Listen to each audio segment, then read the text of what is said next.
Pedimos que tú bendigas este tiempo, que nos dé fuerza, Señor, y que podamos compartir la palabra y que caiga en buena tierra, en corazones preparados, dispuestos y listos ya para recibir la instrucción, la palabra para hoy. Bendice nuestras vidas, quita todo impedimento, Señor, de la índole que sea, y trae un renuevo y una fortaleza espiritual a nuestras vidas. Te damos gracias por este tiempo de estudio de tu palabra, bendícelo y que sea tu Espíritu Santo el que nos ilumine y nos hable al corazón. En el nombre bendito de Jesús. Amén, amén. Vamos a Daniel, capítulo 12, por favor. Daniel, capítulo 12. Vamos a leer los primeros versículos de este maravilloso libro. Libro que hay que leer ahora más que nunca, ¿saben? Más que nunca. Hay que leer las profecías, las visiones que tuvo este hombre. Hay dos personas en el Antiguo Testamento que recibieron revelación sobre los últimos tiempos. Solamente dos.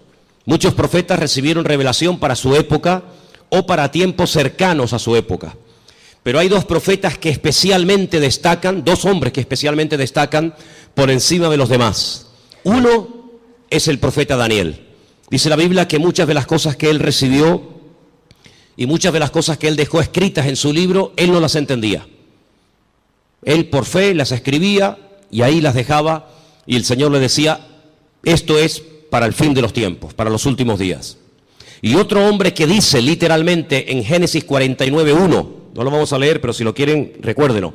Génesis 19:1, un hombre que antes de morir llama a todos sus hijos, me refiero al patriarca Jacob, y les dice, acercaos, que os voy a declarar lo que va a pasar en los últimos tiempos. Y esa palabra, los últimos tiempos, aparece también con las mismas palabras en el libro de Daniel. Curiosamente, en esa especie de despedida del patriarca Abraham de sus 12 hijos y también de sus nietos, Manasés y Efraín, no les dijo todo lo que probablemente él había recibido, sino que el Señor, como que a pesar de la revelación que este hombre tenía, no contó todo lo que él sabía. Pero en Daniel tenemos muchísima información acerca de estos tiempos en los cuales nos ha tocado vivir.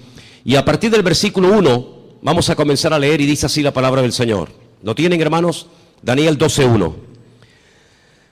Realmente, para entender el capítulo 12 hay que comenzar a leer desde el 10. Son capítulos muy largos, muy profundos, y por cuestiones de tiempo no lo vamos a leer hoy. Pero yo les pediría a ustedes que hoy o a lo largo de esta semana lean tranquilamente los capítulos 10, 11 y 12 del libro de Daniel, para que veáis qué información tan tremenda el Señor nos está dando a través de este hombre. En aquel tiempo se levantará Miguel, el gran príncipe, que está de parte de los hijos de tu pueblo. Será tiempo de angustia, cual nunca fue desde que hubo gente hasta entonces. Pero en aquel tiempo será libertado tu pueblo y todos los que se hallen escritos en el libro. Muchos de los que duermen en el polvo de la tierra serán despertados, unos para vida eterna y otros para vergüenza y confusión perpetua. Los entendidos resplandecerán como el resplandor del firmamento, y los que enseñan la justicia a la multitud como las estrellas a perpetua eternidad. Pero tú, Daniel, cierra las palabras y sella el libro hasta el tiempo del fin. Muchos correrán de aquí para allá y la ciencia se aumentará. Y yo, Daniel, miré, y aquí otros dos que estaban en pie, el uno a este lado del río y el otro al otro lado del río. Y me dijo, uno de los varones que estaba vestido de lino, que estaba sobre las aguas del río, ¿cuándo será el fin de estas maravillas? Y oí al varón vestido de lino que estaba sobre las aguas del río, el cual alzó su diestra y su siniestra al cielo, y juró por el que vive por los siglos, que será por tiempo, tiempos y la mitad de un tiempo. Y cuando se acabe la dispersión del poder del pueblo santo, todas estas cosas serán cumplidas. Y yo oí, mas no entendí. Y dije, Señor mío, ¿cuál será el fin de estas cosas? Él respondió, anda, Daniel, pues estas palabras están cerradas y selladas hasta el tiempo del fin. Muchos serán limpios y emblanquecidos y purificados.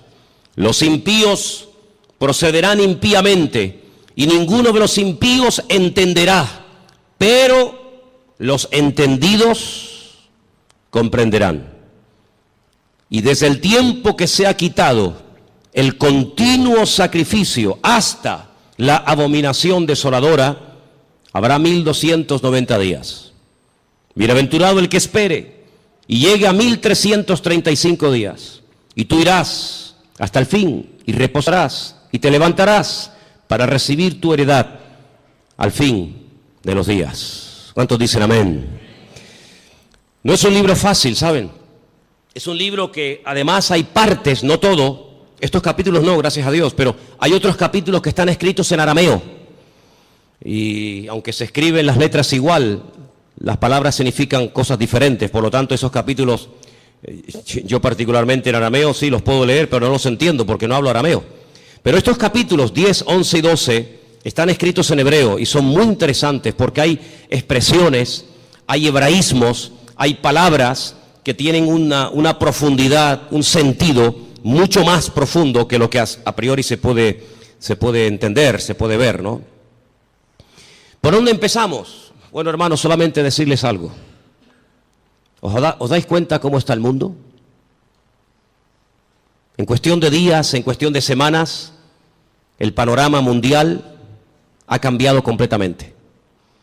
Profecías que hacían cientos, por no decir miles de años, que han estado ahí como dormidas, están surgiendo las circunstancias, se están dando las situaciones para que así, en un abrir y cerrar de ojos, en cualquier momento, puede iniciar una situación de tal magnitud que ya no hay marcha atrás. De hecho, yo me atrevería a decir esta tarde que estamos en este momento en una situación en la que ya no hay marcha atrás. Naciones que antaño se pelearon, ahora se han unido porque tienen un enemigo en común, y los medios de comunicación ayudan y al mismo tiempo no ayudan. Ayudan porque te dan información del movimiento de tropas, de soldados, situaciones de países, lugares donde hay guerras, muertes, etcétera. Y en cierto sentido, pues gracias a la televisión, a la radio, a la prensa, a internet, pues te enteras de cosas que están ocurriendo a centenares o a miles de kilómetros y estás al día. Pero por otra parte, ellos cuentan su versión. Ellos te cuentan lo que ellos entienden que está ocurriendo. Pero sin embargo, el creyente tiene que tener la sabiduría y la comprensión espiritual para ver mucho más allá y leer e interpretar correctamente lo que está ocurriendo. Hay una profecía que lleva miles de años, vamos a decir entre comillas, dormida, y tiene que ver con la ciudad de Damasco, capital de Siria. Dos profetas, el profeta Isaías y el profeta Jeremías, profetizaron con muchísimo tiempo de antelación que esta capital sería atacada y quedaría prácticamente en ruinas y no quedaría prácticamente recuerdo de ella. No vamos a leer todos los versículos que tengo porque si les digo la verdad, tengo tanto material sobre todo esto que podríamos estar aquí una semana entera sin salir, se lo puedo asegurar. Pero para los que estén tomando nota, y como además esto queda grabado, después ustedes pueden ir a su casa y volver a escuchar el mensaje, Isaías 17:1, Jeremías 49:23, en esa porción está la profecía que va dirigida específicamente a la ciudad de Damasco. La destrucción de esta ciudad, una de las ciudades más antiguas del mundo, junto con, por ejemplo, Jericó y también con la ciudad de Jerusalén y otras. De toda la vida se ha creído que en algún momento Israel atacaría Damasco y la destruiría. De hecho, ha estado en varias ocasiones a punto de destruir Damasco, pero no ha sido así. Son los mismos sirios, peleándose unos contra otros, todos contra todos, los que están destruyendo un país que antaño fue un lugar donde miles y miles de cristianos vivían. Un lugar donde dice la Biblia que el apóstol Pablo se dirigía para perseguir a los cristianos, porque aquello era un reducto, un lugar donde los cristianos se refugiaban. Y dice que mientras iba camino hacia Damasco, la Escritura dice que el Señor le salió en el camino y se le reveló como el camino, la verdad y la vida, como el Mesías. Y fue camino a Damasco que el apóstol Pablo llegó a conocer el Evangelio y al verdadero Mesías. Y fue en la ciudad de Damasco donde fue bautizado. Y fue en la ciudad de Damasco donde lo visitó un hermano, un discípulo llamado Ananías, que dice que oró por él y se le cayeron como escamas de los ojos y pudo entender. Y allí recibe una palabra que marcó su vida. Allí recibe una palabra profética y le dice: mira, el Señor se te ha aparecido en el camino, se te ha revelado, te está liberando. Yo en estos días he estado hablando acerca de varios tipos de ataduras: ataduras espirituales, ataduras físicas, ataduras mentales. El Señor dice: yo te he desatado, yo te rompo toda ligadura de prejuicios, de cultura, de religión, de rechazo a otras naciones, y te libero de tu pueblo y te envío lejos a los gentiles, para que le abras los ojos y para que entiendan lo que tú ya has entendido. Pero también le profetiza los sufrimientos y las torturas y el camino arduo por donde tendrá que pasar hasta llegar a la meta, hasta llegar a la presencia del Señor, ¿verdad?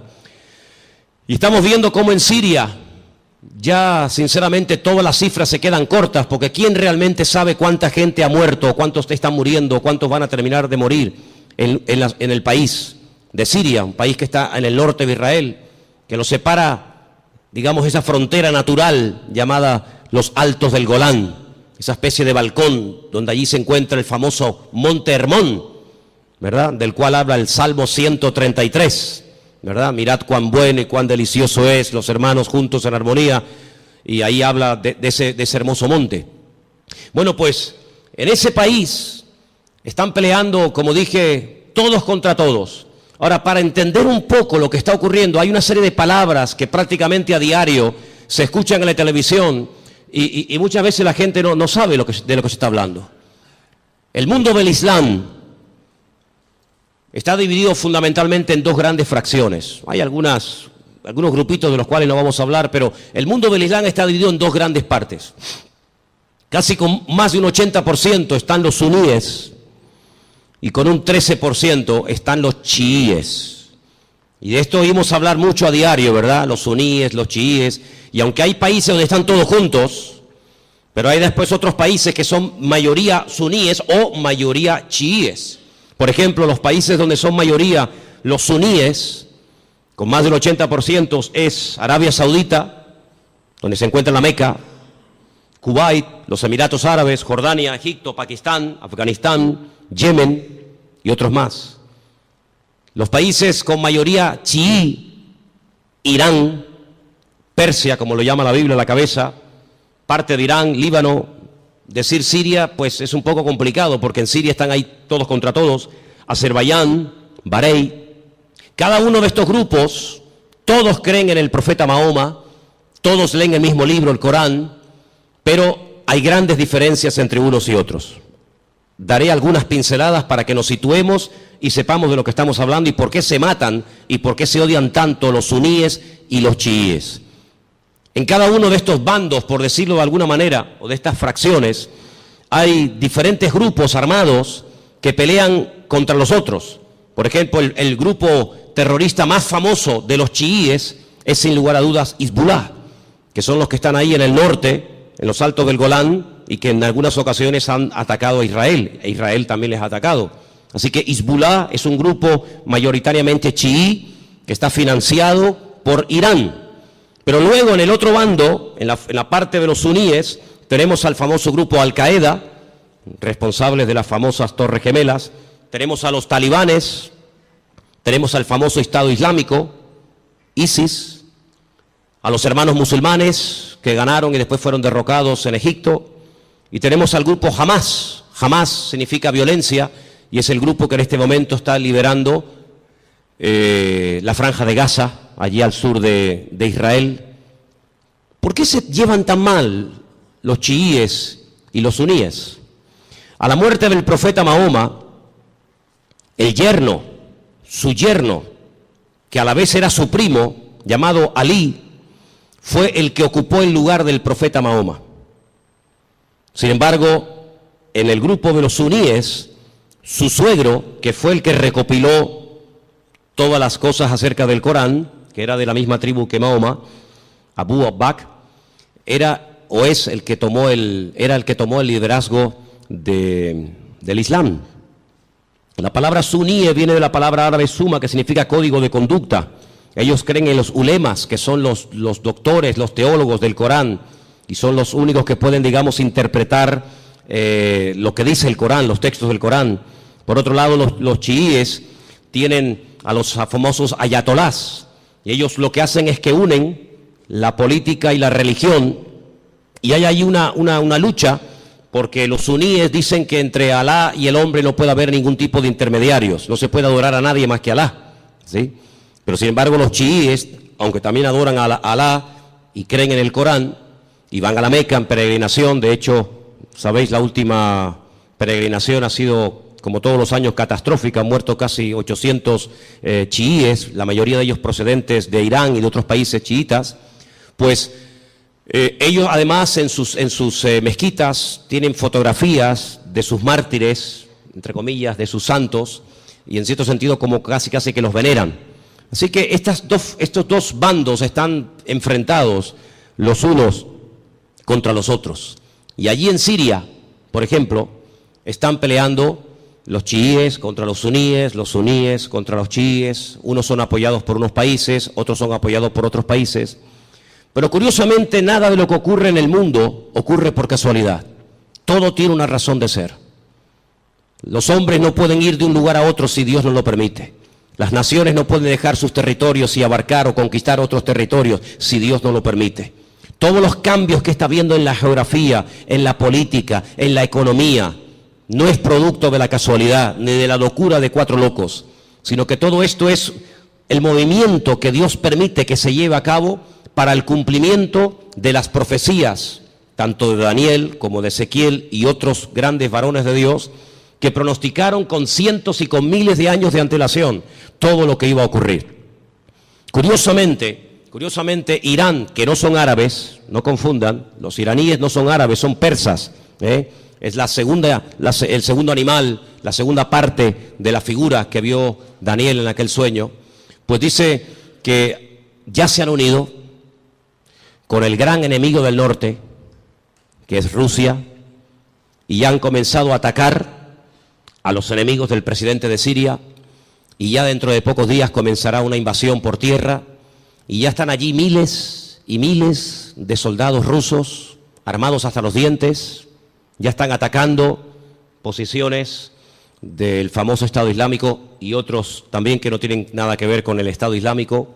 Y mira tú por dónde dos países, uno tremendamente religioso como es Irán y uno tremendamente ateo como supuestamente se cree que son los rusos, pues resulta que se han unido porque dice que van a ayudar, fíjate qué bondadosos y qué maravilla, van a ayudar a un país que está lejos de sus fronteras, pero que tienen que ir a echarle una mano porque si no va a ser destruido. Solamente hay 5 ciudades de Siria que en este momento están bajo el dominio del presidente Bashar, el resto del país está prácticamente destruido o tomado por otras fracciones. Y mira tú por dónde. La semana pasada la costa de Siria y la costa de Israel se llenaba de portaaviones chinos, armados hasta los dientes con armas nucleares, con misiles, con bombas, misiles de largo y de corto alcance, capaces de recorrer centenares y miles de kilómetros. Y mira tú por dónde naciones como China, que no tiene nada que ver con Siria, o Rusia, que está allí con sus problemas, y los iraníes, que tienen también sus problemas recién salidos de todo este follón que han tenido, resulta que ahora se están uniendo como amigos porque van a liberar a Siria. Y nos vamos a quedar con esta información, nos vamos a quedar simplemente con la idea de que van a ayudar a Siria y cuando se arregle la situación en Siria, cada uno se va a retirar a su respectivo país. ¿Y quién paga esas bombas? ¿Quién paga esos gastos? Los muertos que van a caer por ambas partes, las familias, los uniformes, las balas, los cañones, la gasolina, el gasoil, los aviones, los helicópteros. ¿Por qué todo esto? La Biblia nos dice por qué. Porque el Señor en los últimos tiempos lo que hará es que utilizando entre comillas la excusa de que van a ayudar, de que van a liberar a un país amigo o aliado como puede ser Siria, una vez que lo hayan, digamos, calmado la situación, nada les va a impedir que crucen por el norte y por diferentes partes del país rumbo, como dice la Biblia, a la tierra gloriosa. Porque detrás de todo esto no está simplemente cuestiones políticas o económicas, sino fundamentalmente hay una razón: destruir a Dios y destruir al pueblo de Dios. Israel sabe perfectamente que se encuentra en una especie de callejón, no digo sin salida, porque Israel siempre tendrá salida, y la salida no es mirando a Estados Unidos, la salida no es mirando hacia Europa, sino que, como dice la Escritura, Israel en los últimos tiempos se verá totalmente sola y abandonada, como aquella pobre viuda que se fue cargada o se fue contenta con sus hijos, incluso haciendo honor a su nombre, complacida, y viene del extranjero derrotada y solitaria, sin hijos y sin marido, llamada Noemí, y tiene la pobre Ruth que atenderla en los últimos años de su vida. La Biblia nos enseña que estos últimos tiempos recibe un nombre que nos revela, porque los nombres son muy importantes en la Biblia. Yo siempre he dicho que hay una genética, ¿verdad?, que todos llevamos por dentro, que es hereditaria, pero luego, según la Biblia, el nombre tiene un poder espiritual, una influencia tremenda en las personas. Es una especie de código genético espiritual, ¿verdad? Y esta mujer, cuando viene de Jordania, de Moab, dice que ya no se siente complacida y por lo tanto ya no quiere usar más su nombre, sino que le dice a la gente que le llamen Mará, que significa amargada o entristecida, ¿verdad? Y es interesante ver cómo estamos viendo el inicio de lo que la Biblia habla clarísimamente, que va a ser una tercera guerra mundial sin precedentes en la historia. De todas las guerras que Israel ha tenido, que han sido ya 7, de todas ha salido más que vencedora. Le han atacado por todas partes, de noche, de día, en plenos días de fiesta importantes. Por todas partes, de todas y cada una de las guerras que Israel ha tenido hasta el día de hoy, de todas ha salido victorioso. De esta guerra que está a punto de producirse en cuestión de días, semanas o meses, la única forma de salir con vida es que venga el Mesías en persona y les ayude. Esta guerra es una guerra que jamás se ha visto. Hemos leído en esta tarde en el capítulo 12 de Daniel que hay una especie de protección sobrenatural tipificada o representada en un soldado espiritual, en un arcángel llamado Miguel, que aparece en varias ocasiones en distintas partes de la Biblia. Solamente hay 2 ángeles en la Biblia, solamente 2 ángeles en la Biblia, que la Biblia nos revela su nombre, Gabriel y Miguel. La Escritura dice que Josué, antes de entrar a tomar posesión de la tierra, vio a un varón, y la descripción que nos da el libro de Josué se asemeja mucho a la descripción que nos da Daniel en el capítulo 12, y nos da a entender de que este arcángel tremendamente poderoso llamado Mijael, que significa quien como Dios, Mijael, pues es una protección espiritual que Dios le ha asignado a este pueblo. En algún momento puntual, solamente Dios sabe cuándo, este arcángel, este varón de Dios tremendamente poderoso, que contendió con Satanás por el cuerpo de Moisés, dice el libro de Judas, será quitado, será desplazado, y entonces dice que será un tiempo de angustia cual nunca hubo gente, y más que gente la palabra es naciones.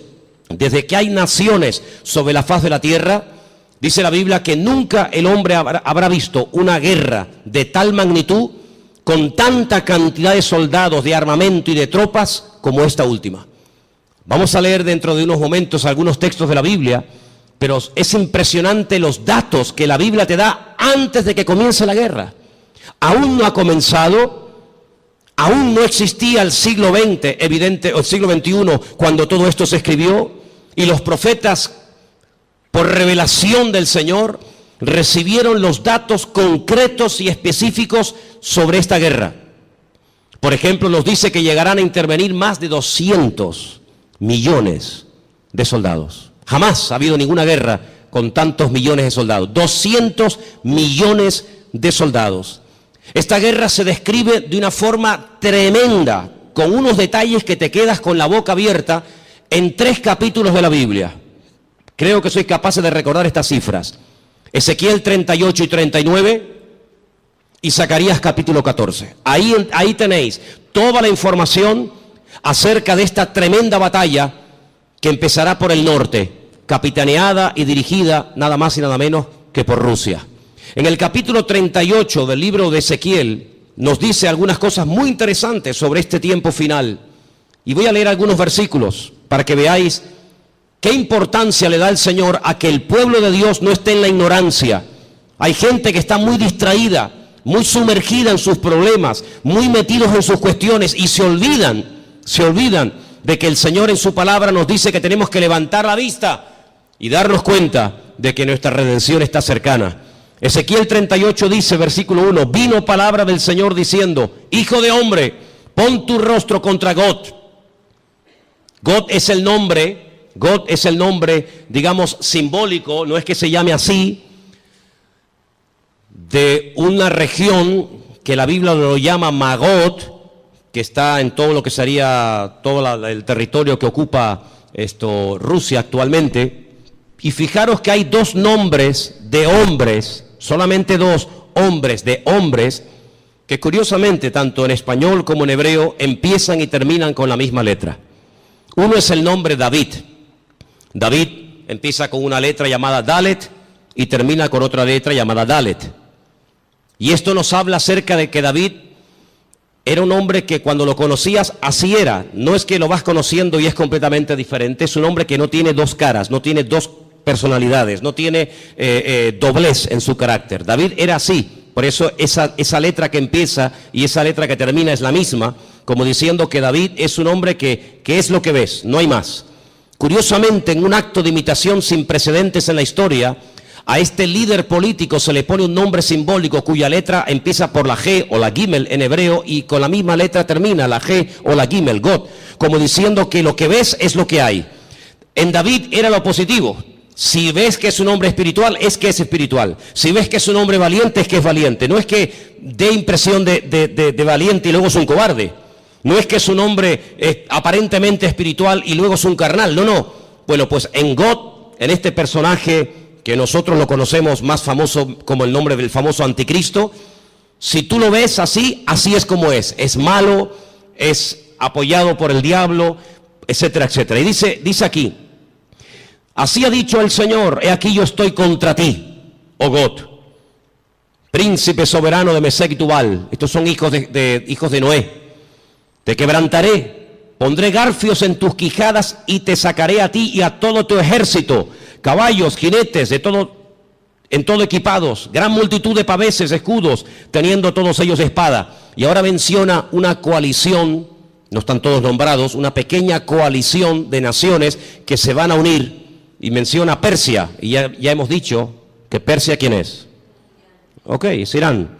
Cus, tenemos Etiopía, tenemos Libia, con otros nombres, todos ellos con escudo, con yelmo, Gomer, sus tropas, la casa de Togarma, los confines del norte, sus tropas. Prepárate, apercíbete tú y toda tu multitud que se ha reunido a ti, y sé tú su guardia.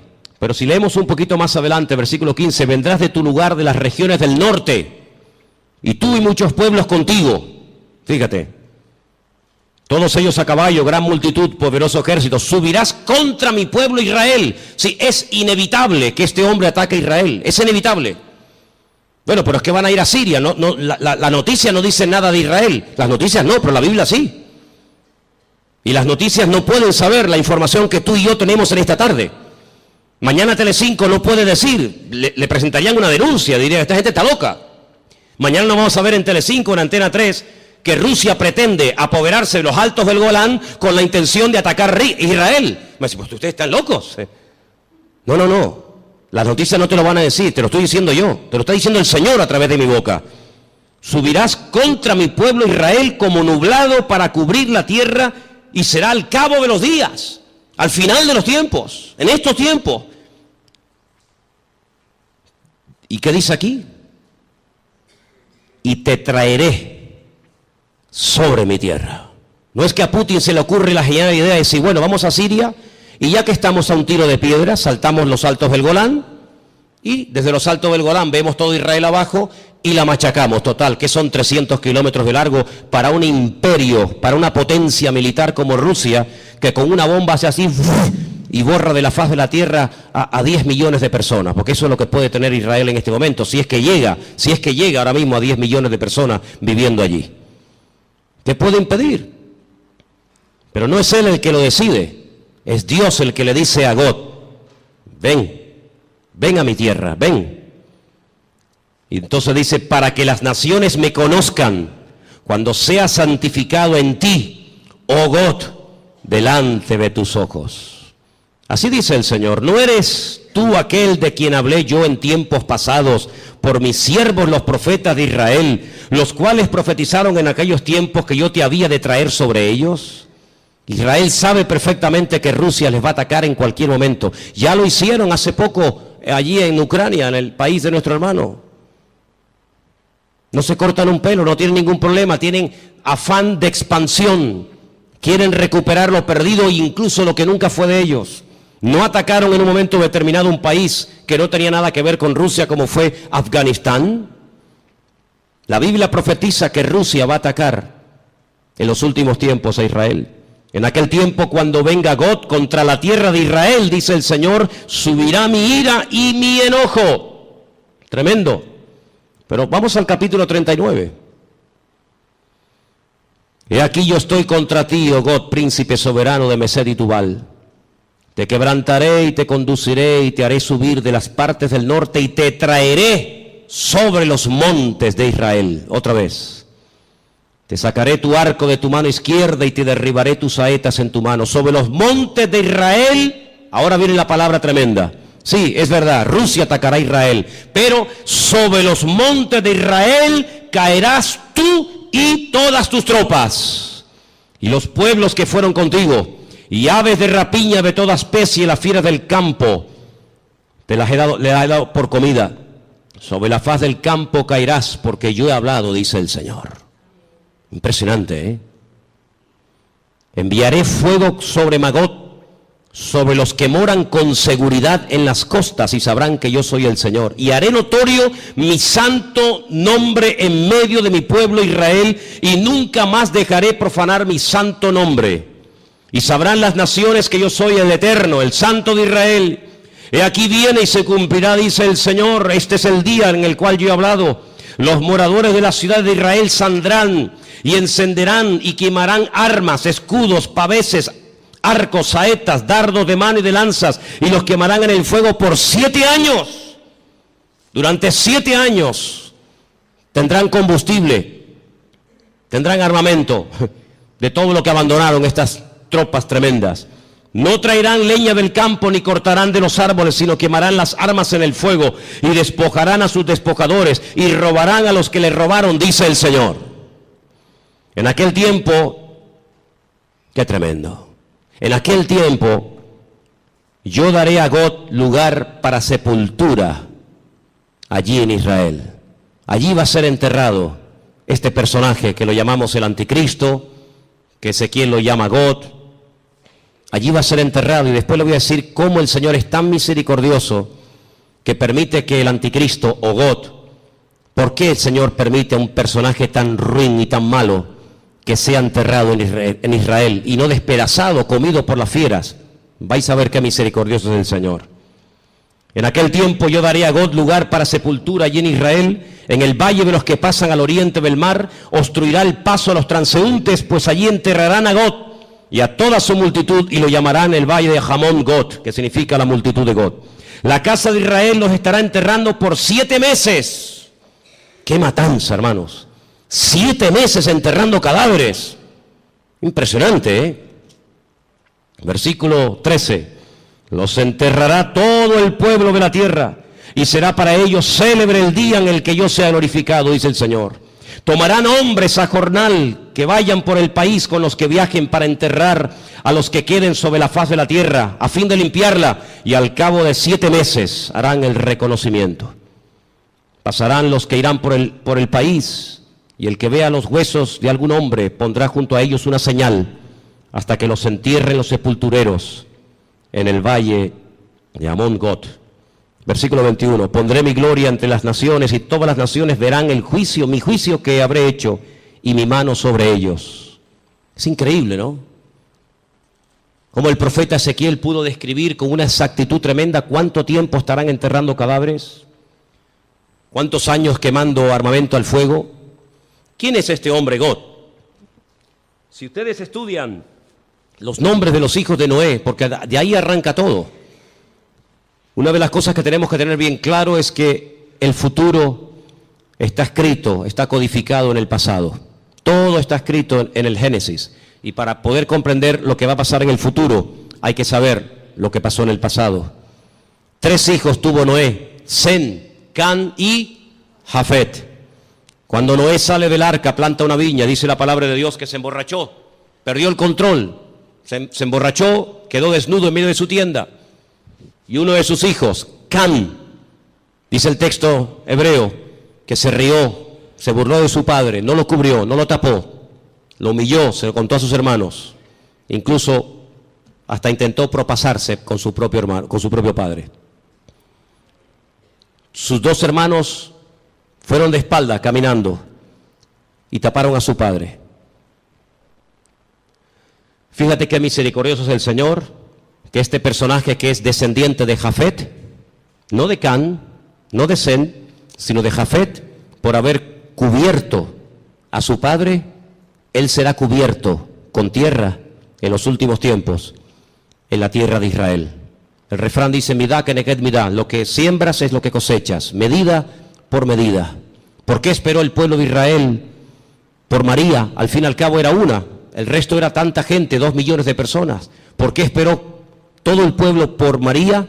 Porque María, cuando Moisés era pequeño, esperó a ver cuál era el futuro de su hermano Moisés, y no se fue hasta que la hija del faraón lo adoptó y se lo llevó al palacio. Y por ese acto de esperar, de preocuparse por el futuro de su hermanito, que en aquel tiempo era un bebé de 3 mesitos, por ese acto de misericordia y de amor y de interés, años más tarde, el pueblo la espera a ella. Y siempre es así. De ahí que Pablo diga a los Gálatas, si queréis cosechar, tenéis que sembrar, pero sembrar abundantemente para poder cosechar abundantemente. Así que este personaje está a punto de aparecer. Este famoso anticristo está a punto de aparecer, pero ya lo hemos dicho en muchas ocasiones, que en los últimos tiempos habrá una influencia de una institución religiosa que describe perfectamente el libro del Apocalipsis, que dice cómo se visten, dónde están, cómo hablan, cómo no hablan, etcétera, etcétera. Es increíble el impacto que en tan poco tiempo ha producido el Papa Francisco. Es increíble, ¿no? En tan poco tiempo le ha caído bien a todo el mundo. No hay nadie que diga nada malo de Francisco. Fue a Israel y a los judíos, a los rabinos les cayó bien. Incluso llegó a ir al muro de los lamentos y puso su petición entre las rendijas del muro. Después se fue con Abu Hamas, el presidente de la autoridad palestina, y le cayó estupendamente, y casi se hicieron amigos y rezaron juntos mirando hacia la Meca. Se fue a Turquía y en la famosa mezquita de Turquía, orando hacia la Meca, le cayó de maravilla a los musulmanes. A todo el mundo le cae bien, a los artistas, incluso a los ateos. Recientemente escuchaba a un político ateo que decía, me cae muy bien este hombre, aunque yo no soy creyente ni creo en Dios, pero me cae muy bien este hombre. Dieron la vuelta al mundo en cuestión de minutos las declaraciones que hizo en un avión mientras viajaba, cuando le preguntaron por los homosexuales, por los gays, y él dijo, ¿quién soy yo? ¿Quién soy yo para juzgar a los gays? Y todo el mundo comenzó a decir, la iglesia está cambiando. Qué diferente, la postura de este Papa en comparación con los otros 2 que eran tan intransigentes y tan radicales. ¿Quién soy yo para juzgar? No pasó mucho tiempo y ya hizo juicio sobre uno de sus trabajadores.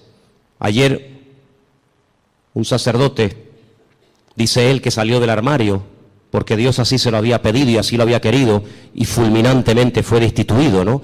Qué contradicción con las declaraciones del avión, ¿no? Pero en los últimos tiempos la Biblia nos enseña que habrá una especie de religión que le va a caer bien a todo el mundo.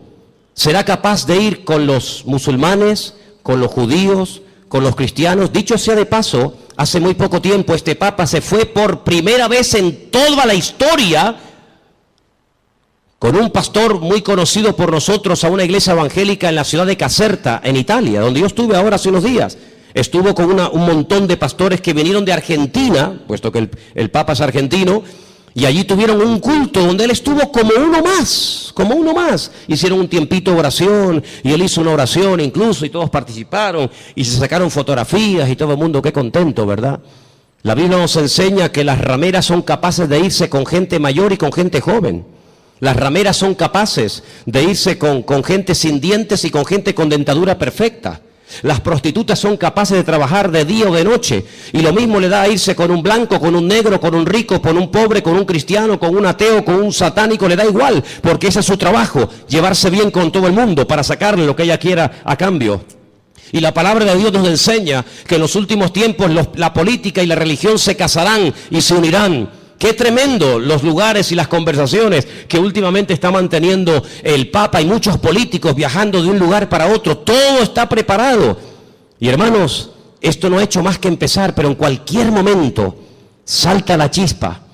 Y lo que tenemos que preguntarnos todos y cada uno de nosotros, ¿qué mensaje nos está dando el Señor? Yo vengo diciendo hace mucho tiempo que Dios está hablando y hablando y hablando y hablando. El problema no es que Dios no hable, el problema es que hay muchos que no le entienden, o si le entienden se hacen los distraídos. Dije hace unas semanas atrás que Dios no solamente habla a través de la palabra, claro, lo sabemos. El que lee la Biblia está leyendo la palabra de Dios, el SMS de Dios, el WhatsApp de Dios, y sabe perfectamente lo que Dios quiere y lo que Dios no quiere. Pero ¿y los que no leen la Biblia? El que no le interesa o no quiere, o dice él que no entiende la Biblia, pues Dios también le está hablando a toda la humanidad. Quiero que vengan conmigo a Génesis 1, capítulo 14, para que os deis cuenta algo tremendo que el Señor dijo en un principio. Allí está, en el Génesis 1, 14. Dio una señal, dio un mensaje muy interesante. Y vamos a leerlo en esta tarde. Dice así, Génesis 1, 14. ¿Lo tienen, hermanos? Tengo esta página de la Biblia prácticamente destrozada, entonces espero leerla bien porque la tengo toda pegada. Creo que dice algo así como: y dijo Dios, haya lumbreras en la expansión de los cielos para separar el día de la noche y sirvan de señales para las estaciones. Ahora ya no tengo ese trocito que dice para días y años. Ok, ahí está. ¿Qué es lo que será? Lo mismo que fue. Cuando estudiamos hace unas semanas atrás el Salmo 19, yo dije que el Salmo 19 dice literalmente: los cielos cuentan la gloria de Dios y el firmamento anuncia la obra de sus manos. Un día emite palabra o información a otro día, de tal manera que hay personas paganas, no creyentes, que a lo largo de la historia, incluso hasta en estos tiempos, fíjate lo que te digo, observando no las profecías de la Biblia, sino observando el cielo, el firmamento, llegan a conclusiones tremendas. Quiero decirles que en un momento puntual de la historia de la humanidad, el Señor utilizó el astro rey, el sol, la luna y las estrellas para darle un mensaje profético a uno de sus hijos llamado José. ¿Lo habéis olvidado? Dice que él vio al sol, a la luna y a las estrellas que se postraban delante de él. Y Jacob, cuando oye el sueño de su hijo, él entiende perfectamente lo que le está diciendo. El sol es el padre, la luna es la madre y las estrellas son sus hermanos. Curiosamente, las estrellas, los hermanos, llegaron antes que el sol a Egipto, porque siempre es así: primero es la noche y luego es el día. No primero el día y después la noche. Primero había tinieblas y después vino la luz. La tiniebla siempre precede a la luz. Pero fíjate qué curioso, los magos de Oriente, que no sabemos realmente de dónde eran, si eran judíos, si no eran judíos, sabían perfectamente el lugar y el día en el que había nacido el Mesías, porque interpretaron que aquellas estrellas que tenían nombre, la estrella Sadik, la estrella Jamelec, etcétera, se habían alineado, y ellos sabían perfectamente que tenían que ponerse en marcha para llegar a donde, a Belén de Judea, porque allí era donde había nacido el Mesías.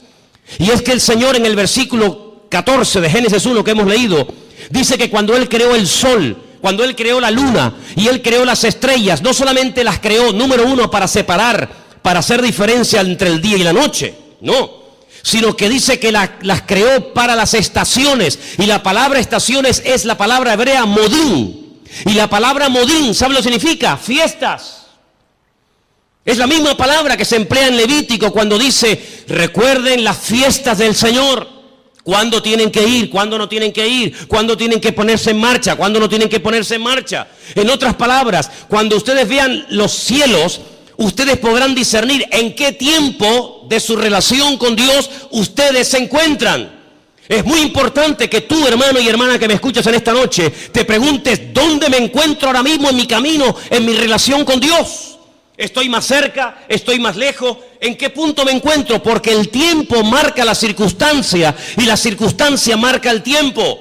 Jesús le dijo, ustedes olvídense de ver señales. Esta generación, como es una generación mala, perversa y adúltera, no se le ha permitido ver señales como a otras se les permitió. Ustedes solamente podrán ver una señal, solamente una, y la van a ver, y se llama la señal del profeta Jonás. ¿En qué consistía? Bueno, le está diciendo, así como Jonás estuvo en el vientre del pez 3 días y 3 noches, así estaré yo, el Hijo del Hombre, en el vientre de la tierra 3 días y 3 noches. Esa señal era la señal de la generación de Jesús. Pero sin embargo, Noé no esperaba esa señal. Porque ¿cuál era la señal de Noé? El diluvio. Pero ¿cuál era la señal de Salomón? La construcción del templo. Y cada generación, cada tiempo tiene una circunstancia, una señal, y cada señal identifica el tiempo. Por eso podemos saber ahora mismo en qué tiempo, en qué lugar, en qué punto del camino yo me encuentro en mi relación con Dios por lo que estoy viendo. Porque repito, la señal, la circunstancia política, social, económica, espiritual, etcétera, etcétera, marca el tiempo en el que yo estoy viviendo. Yo no puedo ver, no puedo orar para ver el nacimiento del Mesías porque Él ya nació, no es la señal de mi tiempo. Yo no puedo esperar, aunque ore, ayune 40 días, tome autoridad y reprenda y declare. Yo no puedo ver al profeta Jonás siendo vomitado en una playa para ir a predicar a los ninivitas. No, porque no es la señal de mi tiempo. Pero ¿cuáles son las señales de nuestro tiempo? Pues algunas de las que les estoy diciendo esta noche. Como Rusia, Persia, las naciones árabes, Europa y el mundo entero le darán la espalda a Israel. Y ustedes dicen, pero ¿cómo es posible que todos? Es que no hay ni uno. No hay ni uno que apoye a Israel. Dice, bueno, los americanos, ya no es como antes. Ya no es como antes. Israel se verá más sola que la una. Y solamente podrá mirar en una sola dirección, hacia arriba. Al Señor tu Dios adorarás y a Él solo servirás. Era como la señal profética en el arca de Noé. El arca de Noé no eran balcones como estos cruceros hermosos que abres la ventana de tu habitación y sales a una terraza. No, el arca de Noé no tenía ventana, no tenía ojo de buey, tenía una sola ventana arriba. No podían mirar a derecha, izquierda, delante o detrás, no. El arca de Noé no tenía timón, porque no había que dirigirla a ninguna parte, Dios la dirigía. Y si querías mirar a algo, a una dirección, si era de día o de noche, arriba, nada más que arriba. Y eso es lo que el Señor quiere que nosotros hagamos, que solamente mires arriba. ¿Y quién está arriba? El Señor Dios Todopoderoso, nuestro Señor, Rey de Reyes y Señor de Señores, no solamente a Él. Y por eso, amados hermanos, esta es la señal de nuestro tiempo. ¿Qué pinta Rusia en Siria? ¿Qué pinta Irán? Que el objetivo no es Siria. Que el objetivo no es llegar y controlar a ISIS y fulminarlo, que no, que si hubieran querido fulminar a esto, ya lo hubieran hecho hace mucho tiempo. Si Rusia, si Estados Unidos quisiera arreglar el problema de Siria, de los yihadistas, ya lo hubieran hecho, no hay problema en eso.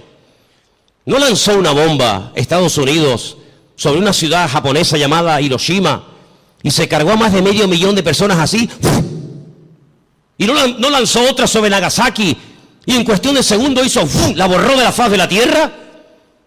Que el problema no está en que no se pueda contra ellos, sí se puede contra ellos.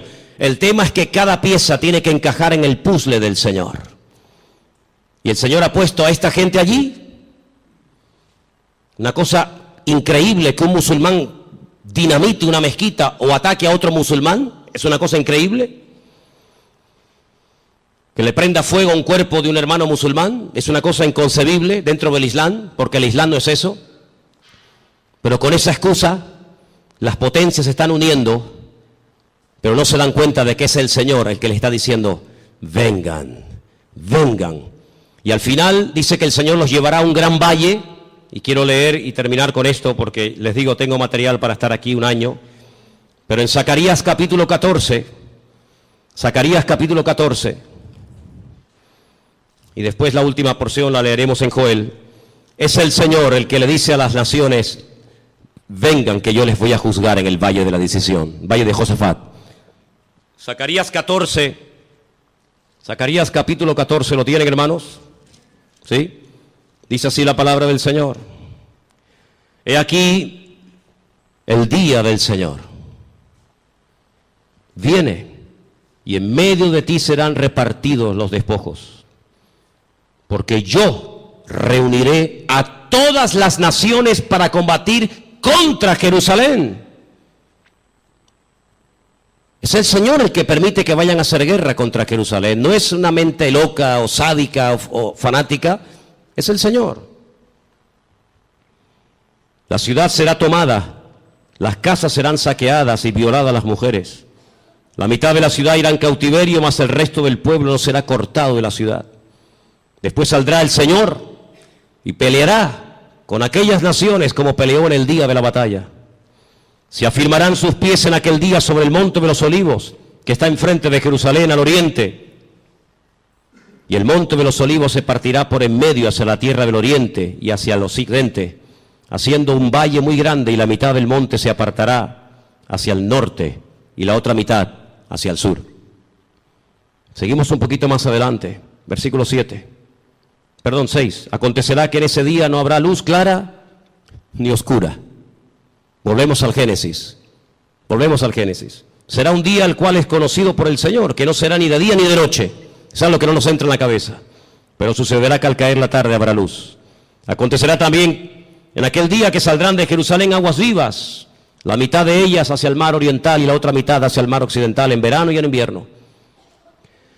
Y el Señor será el rey sobre toda la tierra, y en aquel día el Señor será uno, y uno será su nombre. Vamos a ir al versículo 12. Esto nunca ha pasado en ninguna guerra bíblica. Esta será la plaga con la que herirá el Señor a todos los pueblos que pelearon contra Jerusalén. La carne de ellos se corromperá estando ellos sobre sus pies. No es que cuando te pegan un tiro, te meten una puñalada, te duele y te caes poco a poco al suelo. No va a pasar así. Va a ser algo fulminante. La carne de ellos se consumirá estando sobre sus pies. Se consumirán en las cuencas sus ojos y la lengua se les deshará en la boca. Y acontecerá en aquel día que habrá entre ellos gran pánico, enviado de parte del Señor, y trabará cada uno en su mano a su compañero, y levantará su mano contra la mano de su compañero. Se matarán unos a otros. Algo milagroso. Sigo más adelante, versículo 15. Así también será la plaga de los caballos, de los mulos, de los camellos, de los asnos, y de todas las bestias que estuvieren en aquellos campamentos. Todos los que sobrevivieren de las naciones que vinieron contra Jerusalén subirán de año en año para adorar al Rey, al Señor de los ejércitos, y a celebrar la fiesta de los tabernáculos. Y pueden seguir leyendo para que veáis qué cosas tan interesantes se dicen ahí. Aquí predice la Biblia que las armas químicas, bacteriológicas y nucleares se van a usar, hermanos. No te quepa la menor duda. Estando de pie, se desmigajan, desaparecen como si fueran polvo, como si fueran ceniza. Así describe el profeta Zacarías la muerte de la gente en esta batalla, en el valle de Josafat, valle de Megido. Napoleón, cuando llegó a Israel, visitó el valle de Josafat o el valle de Megido y dijo: este valle está preparado para librar una gran batalla. Y efectivamente, en ese lugar, dice el Señor, que es como una olla, como un lagar, el Señor entrará allí en juicio con todas las naciones, 200 millones de soldados, tierra, mar, aire, por todas partes, árabes, europeos, de todas las partes del mundo, peleando por conquistar Israel, por arrasar de la faz de la tierra a este pueblo, por conquistar Jerusalén y por decir: hemos ganado, hemos vencido, hemos humillado al Dios de Jacob, al Dios de Isaac y al Dios de Abraham. ¿Qué les parece? Ya no es una guerra contra hermanos, ya no es una guerra con una familia, ya no es una guerra contra otro país, ya es una guerra contra el mismísimo Dios. Cargarse a Dios, borrar a Dios de la faz de la tierra. Pero hay una señal que está apareciendo en los últimos tiempos, y te la dejo ahí para que medites en ella. Y dice la Biblia literalmente lo siguiente: el sol se convertirá en tinieblas y la luna en sangre antes de que venga el gran día y espantoso del Señor. Qué curioso, ¿no?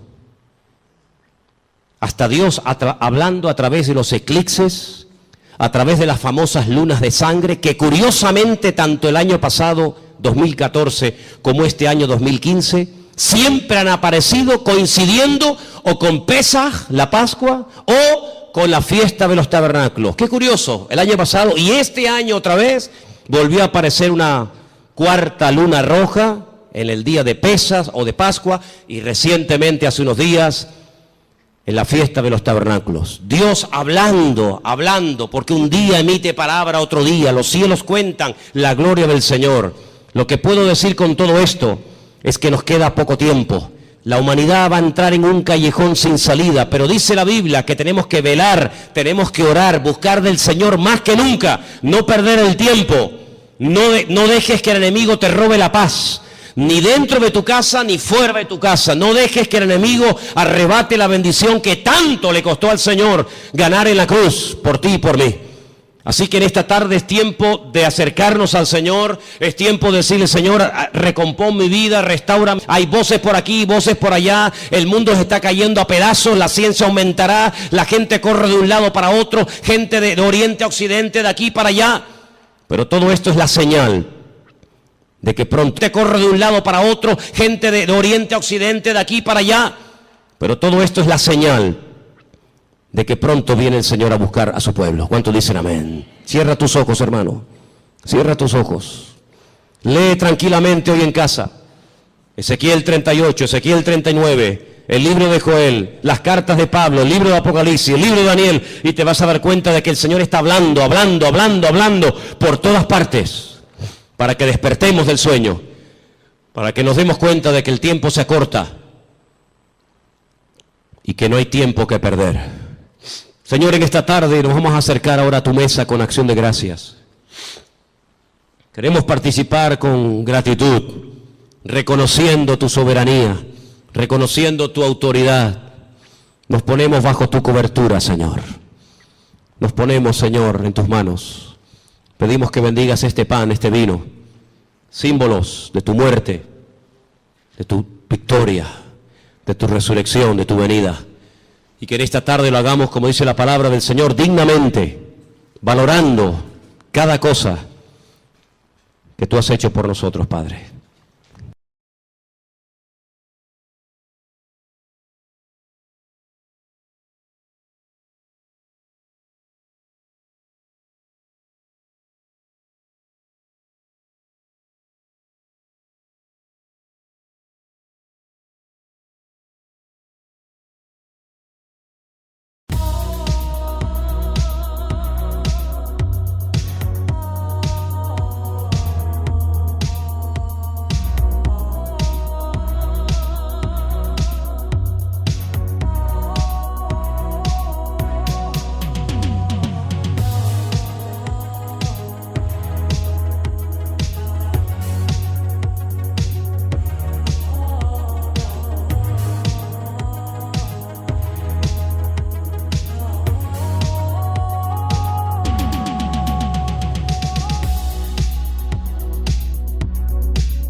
summer on Lake Michigan's tide. Neon dreams paint the city side by side. Got my boombox thumping, hairspray in the air. Tonight's the night, baby, anything can happen, I swear.